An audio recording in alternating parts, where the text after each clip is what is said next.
ఇవాళ కమలాపూర్ గ్రామం 2001 కోట్ల రూపాయలు ఖర్చు పెట్టిండ్రు.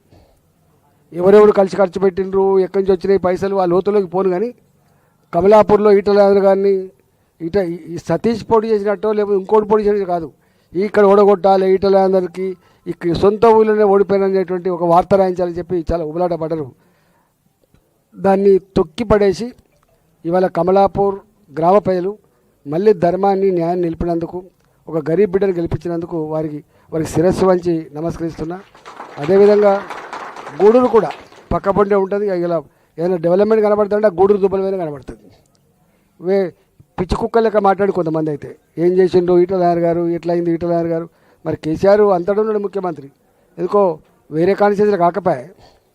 లోకల్గా ఉండేటువంటి నాయకుడు, ఆయన యొక్క కమిట్మెంటు, ఆయన ఆరాటం మీద ఆధారపడి డెవలప్మెంట్ వస్తుంది తప్ప ముఖ్యమంత్రి వచ్చి అన్ని కాన్స్టిట్యూన్సీలు డెవలప్ చేసినా ఉండదు అనే జ్ఞానం కూడా లేదు. ఇవాళ ఆ దుబ్బల మీద కనబడి ఉంటే అవన్నీ ఇవాళ గూడూరు ప్రజానికం గొప్ప మెజార్టీతో గెలిపించింది, చాలా గొప్ప మెజార్టీతో గెలిపించిండ్రు.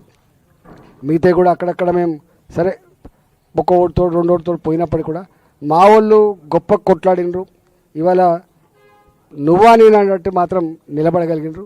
రాబోయే కాలంలో తప్పకుండా ఇలా వేనవంక, హుజురాబాద్, అదేవిధంగా మా జమ్మికుంట, ఇల్లంతకుంట